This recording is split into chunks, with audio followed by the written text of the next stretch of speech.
नमस्कार दोस्तों, मैं हूं अम्बेडकर और मैं आपका स्वागत आपके अपने channel Ambedkar west of study में करता हूं। आज मैं आपके लिए कोर्ट से संबंधित एक लीगल मैटर का सेकंड एक्सरसाइज लेकर आया हूं, जिससे हम 3 बार डिक्टेशन को लिखेंगे। तो पहली बार इसे हम 80 की स्पीड से लेंगे, दूसरी बार इसी को हम 90 की स्पीड से लिखेंगे और तीसरी बार इसी मैटर को हम 100 की स्पीड से लिखेंगे। तो दोस्तों, आपका डिक्टेशन 80 की स्पीड से शुरू होता है 5 सेकंड बाद। तो डिक्टेशन लिखने के लिए जब तक तैयार हो जाइए।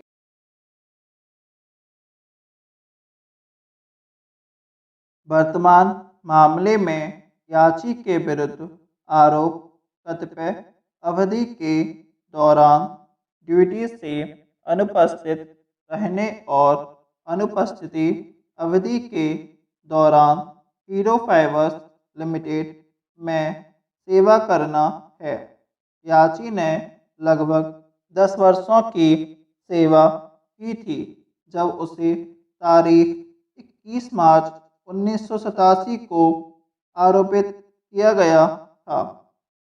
प्रत्यार्थियों ने यह आधार लिया है कि जांच पूरी कर ली गई है।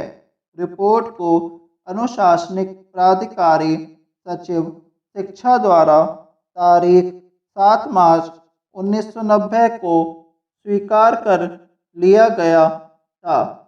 प्रमुख सचिव शिक्षा के तारीख 25 फरवरी 2011 की शपथ पत्र में यह कथन किया है कि याची तारीख 7 मार्च 1990 को वित्तीय आयुक्त सह सचिव शिक्षा के समक्ष उपस्थित हुआ था। इस बारे में कोई स्पष्टीकरण नहीं दिया गया है कि जब अनुशासनिक प्राधिकारी ने तारीख 7 मार्च 1990 को जांच रिपोर्ट स्वीकार कर ली थी तो क्यों नहीं इस विनिश्चय को तारीख 7 मार्च 1990 या इसके पश्चात याची को संसूचित किया गया। याची ने विभिन्न पत्र लिखे जिसे अभिलेख पर रखा गया, जिसमें उसने तारीख 7 मार्च 1990 के पश्चात उसे ड्यूटी ग्रहण करने के लिए मंजूर करते हुए प्रत्यार्थी संख्या 1 से निवेदन किया गया था, किंतु याची द्वारा लिखे गए पत्रों का कोई जवाब नहीं दिया गया। प्रत्यार्थी संख्या 1 द्वारा यह आधार लिया गया कि फाइबर फाइल उपलब्ध नहीं है, फिर भी याची को सेवानिवृत्त करने का विनिश्चय लिया गया। तारीख 15 मार्च 2003 के पत्र के साथ संलग्न नोटिस में यह कथन किया गया है कि याची पर सेवानिवृत्ति का कोई आदेश जारी नहीं किया गया था। यह तथ्य शेष रह जाता है कि सक्षम प्राधिकारी द्वारा 2 दशकों से भी अधिक समय बीत जाने के पश्चात भी जांच रिपोर्ट के आधार पर कोई अंतिम विनिश्चय नहीं लिया गया। प्रत्यार्थी द्वारा याची को पूर्णतः तथ्यों को प्रस्तुत करने के बारे में निर्देश देने का निवेदन, जिससे कि प्रमुख सचिव शिक्षा द्वारा विनिश्चय किया जा सके, एक कटु मजाक है। याची के विद्वान काउंसिल के निवेदन में सार यह है कि याची का सेवा करियर अंतहीन जांच द्वारा प्रतिकूल रूप से प्रभावित हुआ है। अभिलेख पर शायद कुछ नहीं है।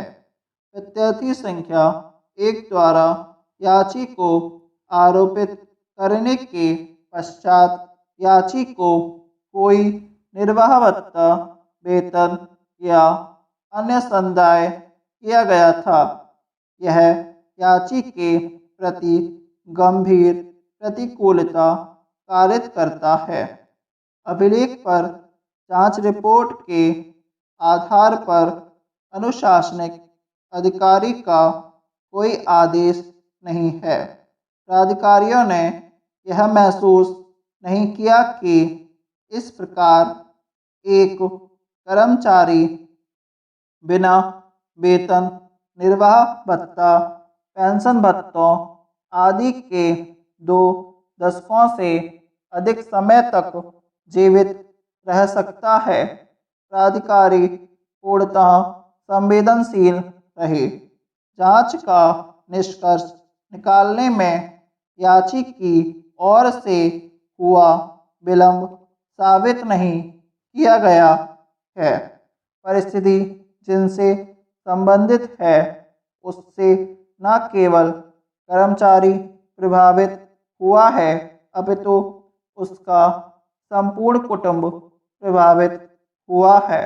यह ठीक मामला है जिसमें याची के विरुद्ध अनुशासनिक कार्रवाई का अंत कर दिया जाना चाहिए। अब इसे एक दिन भी जारी रखना मंजूर नहीं करना चाहिए। याची के विद्वान काउंसिल ने यह कथन किया है कि याची वर्ष 2005 में ही आयु प्राप्त कर चुका है। ओके दोस्तों, इसी डिक्टेशन को अब हम 90 की स्पीड से लेंगे। तो दोस्तों, डिक्टेशन शुरू करने से पहले मेरी आपसे एक रिक्वेस्ट है कि यदि आपने अभी तक मेरे टेलीग्राम चैनल को सब्सक्राइब नहीं किया हो तो उसे सब्सक्राइब जरूर कर लें, क्योंकि इस डिक्टेशन और इससे रिलेटेड आउटलाइंस की PDF आपको उसी टेलीग्राम चैनल पर ही मिल पाएगी। तो टेलीग्राम चैनल की लिंक मैंने आपको इसी वीडियो के नीचे डिस्क्रिप्शन में दे दी है। नहीं तो आप टेलीग्राम चैनल पर जाकर आप वहाँ पर बेस्ट ऑफ स्टडी सर्च कर सकते हैं, तो वहाँ पर भी आप ज्वाइन कर सकते हैं। ओके दोस्तों, जो आपने पिछला डिक्टेशन 80 की स्पीड से लिखा है उसे आप वीडियो पॉज करके एक बार ज़रूर पढ़ लें, क्योंकि डिक्टेशन लिखने के बाद पढ़ना ज़रूरी होता है। फिर उसके बाद ही आप अगला डिक्टेशन लिखें। और यदि आप चैनल पर नए आए हैं तो चैनल को सब्सक्राइब जरूर कर लें, और इसी प्रकार की वीडियोस आपको सबसे पहले पहुंच जाए उसके लिए बेल आइकन का बटन को जरूर दबा दें। ओके दोस्तों, आपका डिक्टेशन अब 90 की स्पीड से शुरू होता है 5 सेकंड बाद। तो डिक्टेशन लिखने के लिए आप तैयार हो जाइए।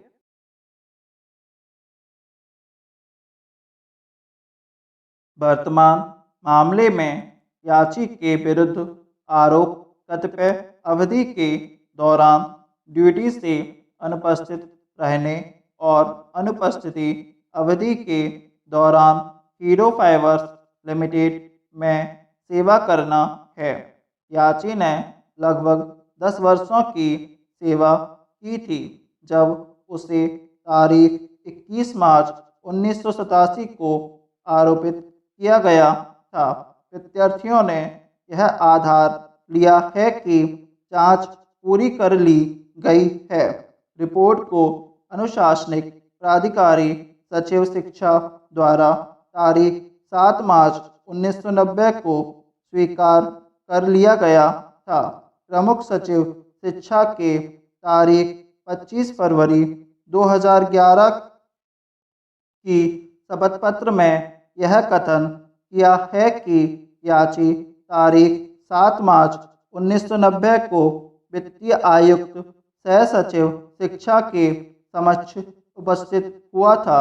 इस बारे में कोई स्पष्टीकरण नहीं दिया गया है कि जब अनुशासनिक प्राधिकारी ने तारीख 7 मार्च 1990 को जांच रिपोर्ट स्वीकार कर ली थी तो क्यों नहीं इस विनिश्चय को तारीख 7 मार्च 1990 या इसके पश्चात याची को संसूचित किया गया। याची ने विभिन्न पत्र लिखे जिसे अभिलेख पर रखा गया, जिसमें उसने तारीख 7 मार्च 1990 के पश्चात उसे ड्यूटी ग्रहण करने के लिए मंजूर करते हुए प्रत्याशी संख्या 1 से निवेदन किया गया था, किंतु याची द्वारा लिखे गए पत्रों का कोई जवाब नहीं दिया गया। प्रत्याशी संख्या 1 द्वारा यह आधार लिया गया कि फाइवर फाइल उपलब्ध नहीं है, फिर भी याची को सेवानिवृत्त करने का विनिश्चय लिया गया। तारीख 15 मार्च 2003 के पत्र के साथ संलग्न नोटिस में यह कथन किया गया है कि याची पर सेवानिवृत्ति का कोई आदेश जारी नहीं किया गया था। यह तथ्य शेष रह जाता है कि सक्षम प्राधिकारी द्वारा 2 दशकों से भी अधिक समय बीत जाने के पश्चात भी जांच रिपोर्ट के आधार पर कोई अंतिम विनिश्चय नहीं लिया गया। प्रत्याशी द्वारा याची को पूर्णतः तथ्यों को प्रस्तुत करने के बारे में निर्देश देने का निवेदन, जिससे कि प्रमुख सचिव शिक्षा द्वारा विनिश्चय किया जा सके, एक कटु मजाक है। याची के विद्वान काउंसिल ने के निवेदन में सार यह है कि याची का सेवा करियर अंतहीन जांच द्वारा प्रतिकूल रूप से प्रभावित हुआ है। अभिलेख पर शायद कुछ नहीं है। प्रत्याशी संख्या 1 द्वारा याची को आरोपित करने के पश्चात याची को कोई निर्वाह भत्ता, वेतन या अन्य संदाय किया गया था। यह याची के प्रति गंभीर प्रतिकूलता कारित करता है। अभिलेख पर जांच रिपोर्ट के आधार पर अनुशासनिक अधिकारी का कोई आदेश नहीं है। प्राधिकारियों ने यह महसूस नहीं किया कि इस प्रकार एक कर्मचारी बिना वेतन, निर्वाह भत्ता, पेंशन भत्तों आदि के 2 दशकों से अधिक समय तक जीवित रह सकता है। प्राधिकारी पूर्णतः संवेदनशील रही। जांच का निष्कर्ष निकालने में याची की ओर से हुआ विलंब साबित नहीं किया गया है। परिस्थिति जिनसे संबंधित है उससे न केवल कर्मचारी प्रभावित हुआ है, अपितु उसका संपूर्ण कुटुंब प्रभावित हुआ है। यह ठीक मामला है जिसमें याची के विरुद्ध अनुशासनिक कार्रवाई का अंत कर दिया जाना चाहिए। अब इसे एक दिन भी जारी रखना मंजूर नहीं करना चाहिए। याची के विद्वान काउंसिल ने यह कथन किया है कि याची वर्ष 2005 में ही आयु प्राप्त कर चुका है। ओके दोस्तों, इसी डिक्टेशन को अब हम 100 की स्पीड से लिखेंगे। तो दोस्तों, यदि वीडियो आपको पसंद आया तो इसे लाइक और कमेंट जरूर कीजिएगा। और आपका डिक्टेशन शुरू होता है 5 सेकंड बाद, तो डिक्टेशन लिखने के लिए आप तैयार हो जाइए।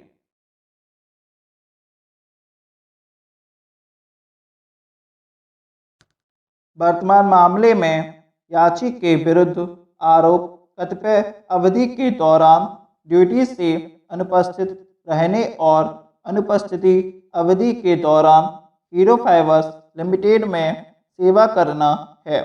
याची ने लगभग 10 वर्षों की सेवा की थी जब उसे तारीख 21 मार्च 1987 को आरोपित किया गया था।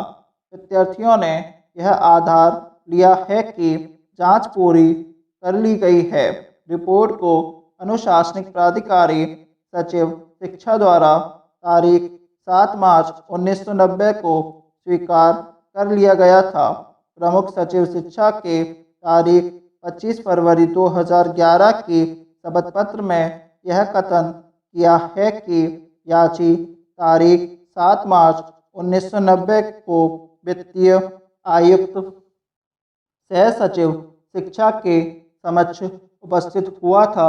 इस बारे में कोई स्पष्टीकरण नहीं दिया गया है कि जब अनुशासनिक प्राधिकारी ने तारीख 7 मार्च 1990 को जांच रिपोर्ट स्वीकार कर ली थी तो क्यों नहीं इस विनिश्चय को तारीख 7 मार्च 1990 या इसके पश्चात याची को संसूचित किया गया। याची ने विभिन्न पत्र लिखे जिसे अभिलेख पर रखा गया, जिसमें उसने तारीख 7 मार्च 1990 के पश्चात उसे ड्यूटी ग्रहण करने के लिए मंजूर करते हुए प्रत्याशी संख्या 1 से निवेदन किया गया था, किंतु याची द्वारा लिखे गए पत्रों का कोई जवाब नहीं दिया गया।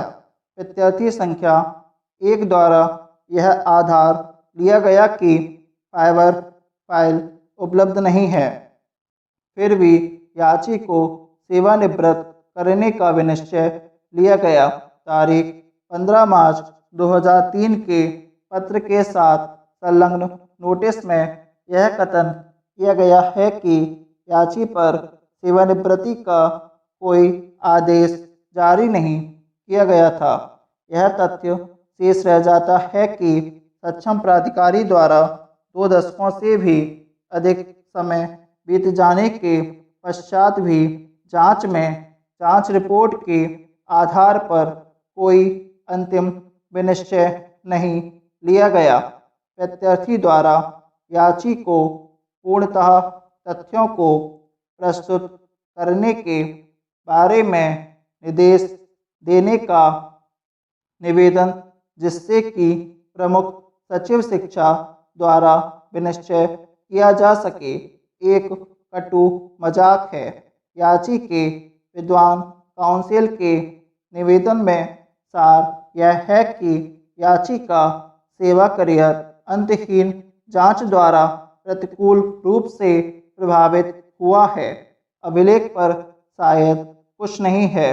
प्रत्याशी संख्या 1 द्वारा याची को आरोपित करने के पश्चात याची को कोई निर्वाह भत्ता, वेतन या अन्य संदाय किया गया था। यह याची के प्रति गंभीर प्रतिकूलता कारित करता है।